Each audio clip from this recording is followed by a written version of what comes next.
कथित शराब घोटाला में दिल्ली के मुख्यमंत्री अरविंद केजरीवाल की गिरफ्तारी के बाद से ही राजधानी की सरकार को लेकर सस्पेंस और सवाल बढ़ गए हैं। केजरीवाल ऐसे पहले मुख्यमंत्री हैं जिन्हें पद पर रहते हुए गिरफ्तार किया गया है, या फिर यूँ कहें कि वो ऐसे पहले सीएम हैं जिन्होंने अपनी गिरफ्तारी से पहले पद से इस्तीफा नहीं दिया। केजरीवाल का कहना है कि वो जेल से ही सरकार चलाएंगे। इस बीच दिल्ली के एलजी वीके सक्सेना ने उनके प्लान को खारिज करते हुए साफ कर दिया है कि दिल्ली की सरकार जेल से नहीं चलेगी। एलजी की ना के बाद अब इस बात की चर्चा तो होगी कि दिल्ली में अब क्या होगा। क्या केजरीवाल को इस्तीफा देना होगा? क्या उनके पद न छोड़ने पर राष्ट्रपति शासन लगाया जा सकता है, या फिर खींचतान का परिणाम दिल्ली को भुगतना होगा? आइए देखते हैं आने वाले दिनों में क्या क्या मुमकिन है। आम आदमी पार्टी, दिल्ली सरकार और खुद केजरीवाल ने बार बार कहा है कि मुख्यमंत्री अरविंद ही रहेंगे। आम आदमी पार्टी का कहना है कि केजरीवाल जेल में रहकर ही अपनी सरकार चलाते रहेंगे। संवैधानिक जानकारी का कहना है कि गिरफ्तारी की वजह से एक मुख्यमंत्री या मंत्री को इस्तीफा देना चाहिए, ऐसा कोई प्रावधान नहीं है। हाँ, 2 या 2 से अधिक साल की सजा मिलने पर सदन की सदस्यता छीने जाने का प्रावधान है। पूर्व विधानसभा सचिव एसके शर्मा ने टाइम्स ऑफ इंडिया से बातचीत में कहा है कि कानून में कोई ऐसा प्रावधान नहीं है कि गिरफ्तारी पर किसी मुख्यमंत्री को इस्तीफा देना होगा या नया मुख्यमंत्री बनाया जाए।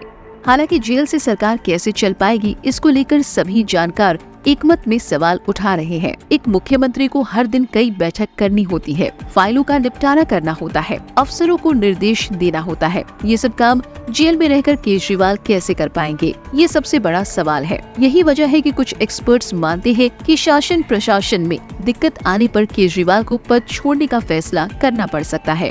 ऐसा इसलिए भी हो सकता है क्योंकि केजरीवाल को PMLA केस में गिरफ्तार किया गया है, जिसमें आसानी से जमानत नहीं मिलती। किसी केस में गिरफ्तार किए गए दिल्ली के पूर्व उप मुख्यमंत्री मनीष सिसोदिया और राजस्थान सांसद महीनों से जेल में बंद है। निचली से सबसे ऊपरी अदालत तक से उनकी जमानत याचिका खारिज हो चुकी है। सिसोदिया और एक अन्य PMLA केस में गिरफ्तार दिल्ली के पूर्व स्वास्थ्य मंत्री सत्येंद्र जैन महीनों तक जेल में भी मंत्री रहे, लेकिन बाद में उनको इस्तीफा देना पड़ा। ऐसे में माना जा रहा है कि यदि केजरीवाल को जल्दी जमानत नहीं मिलती है तो शासन प्रशासन में दिक्कतों की वजह से उन्हें पद छोड़ने का फैसला लेना पड़ सकता है और दिल्ली को नया मुख्यमंत्री मिल सकता है।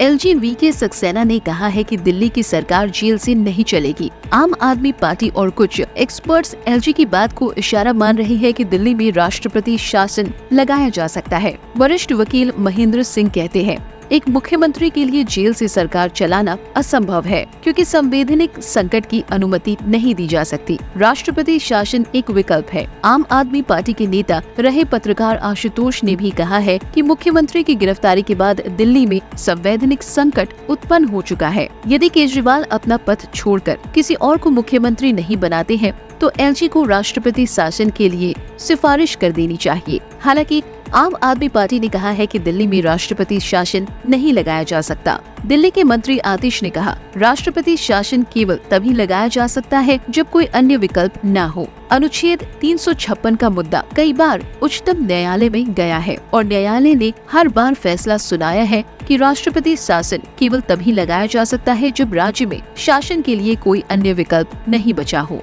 उन्होंने कहा है कि अगर राष्ट्रपति शासन लगाया जाता है तो ये स्पष्ट हो जाएगा कि राजनीतिक प्रतिशोध का मामला है। संविधान का अनुच्छेद 356 राज्य में संवैधानिक व्यवस्था की विकल्पता के मामले में प्रावधानों से संबंधित है। इस बीच ध्यान देने लायक बात यह है कि भाजपा केजरीवाल से इस्तीफा की मांग कर रही है, दिल्ली में राष्ट्रपति शासन की नहीं। दरअसल पार्टी के रणनीतिकारों का मानना है कि यदि राष्ट्रपति शासन लगाया जाता है, आम आदमी पार्टी को विक्टिम कार्ड खेलने का मौका मिलेगा। केजरीवाल ये कह सकते हैं कि उनकी प्रचंड बहुमत सरकार को हटाने के लिए ही उन्हें गिरफ्तार किया गया है। ऐसे में उन्हें आने वाले चुनाव में सहानुभूति के सहारे फायदा मिल सकता है, जो भाजपा के लिए मुफीद नहीं होगा। यदि केजरीवाल इस्तीफा नहीं देते हैं और दिल्ली में राष्ट्रपति शासन भी नहीं लगाया जाता है तो तीसरा रास्ता वो होगा जो दिल्ली के लिए ठीक नहीं माना जा रहा। केंद्र और राज्य सरकार की खींचातान की वजह से पहले ही शासन प्रशासन में कई रुकावटों का सामना करते हुए दिल्ली को नई मुश्किलों का सामना करना पड़ सकता है।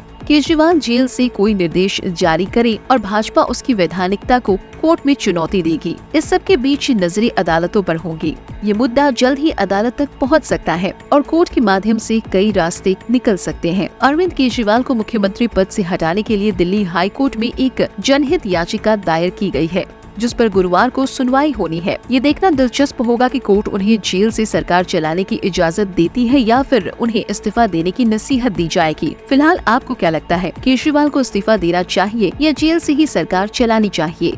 नीचे कमेंट बॉक्स में अपनी राय जरूर बताएं। ऐसी ही और खबरों से हमेशा अपडेट रहने के लिए चैनल को सब्सक्राइब कर लीजिए और वीडियो पसंद आया हो तो लाइक और शेयर करना ना भूलें।